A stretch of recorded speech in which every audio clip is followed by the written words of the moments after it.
السلام علیکم ګرانو دوستانو. نن به زه تاسو ته یو ډېر د خوشحالۍ خبر درکړم چې د افغانستان دغه دویمه ټیسټ لوبه چې نن له زیمبابوې سره شروع سوې وله. په دغه لوبه کې د افغانستان بیټسمنانو یو په زړه پوری بیټینګ نندارې ته وړاندې کړې ده. زه به تاسو ته ووایم چې افغانستان اوس 80% چانس لري چې زیمبابوې نه دغه دویمه ټیسټ لوبه وګټي او همدغسې خپل بدله مونه واخلي. دغه لوبه به زه تاسو ته ووایم چې نن اولنۍ ورځ ترسره سوله، خو د افغانستان ځوان لوبغاړی ابراهیم ځدران یو ډېر ښه سټارټ افغانستان ته واخیست چې 2 اویا رنز یې کړي دي. په 130 بالو باندې 8 څلوریزې وهلي دي. بل طرف ته په دغه لوبه کې بیا جاوید احمدي ته هم چانس ورکړی او جاوید احمدي یو ځل بیا ناکامه سوی ده، صرف 4 رنز یې کړي دي. او دې نه علاوه به زه تاسو ته ووایم چې رحمت شاه بیا 23 رنزه کړي دي.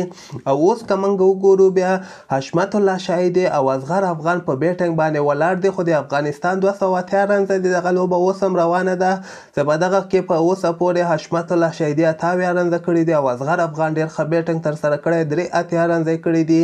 یعنې افغانستان کولی شي چې د همدغه اولني اننګ کې 400 رنزه وکړي او د زیمبابوې دواړه بیټینګونه ورته آوټ کړي، نو دغسې افغانستان ډېر په اسانۍ سره به دغه ټیسټ لوبه وګټي. ما تاسو ته ویلي چې افغانستان کولی شي دغه ټیسټ لوبه د زیمبابوې نه ډېر په اسانۍ سره وګټي، ځکه هغه تېره ټیسټ لوبه که موږ وګورو په هغه کې دغه پیچ یعنې ګرین پیچ یې جوړ کړی او چې بالرانو ته ډېر سازګارو بالرانو ورباندې ښه بالنګ ترسره کړه. که چېرته اولني ټیسټ کې هم دغسې پیچ جوړ سوی نو هغه لوبه هم افغانستان کولی شي چې ګټلې وله، ځکه زیمبابوې بالران تاسو وګورئ لکه د دروغو بالران دي.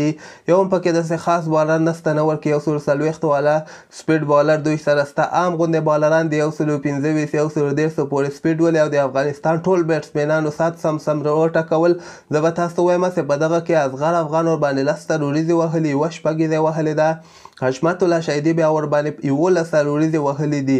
نو دغه دواړه کولی شي افغانستان ډېر په اسانۍ سره زیمبابوې نه دغه دویمه ټیسټ لوبه وګټي او دې سره به افغانستان خپل بدل هم له زیمبابوې نه واخلي. او بل افغانستان سره په بولنګ کې رشید خان او حمزه هوتک دغه دواړه بالران به که خیر د زیمبابوې دغه ټول بیټسمنان آوټ کړي. نو همدغسې تازه خبرو لپاره تاسو دغه چینل هم در سره سبسکرایب کولی شئ.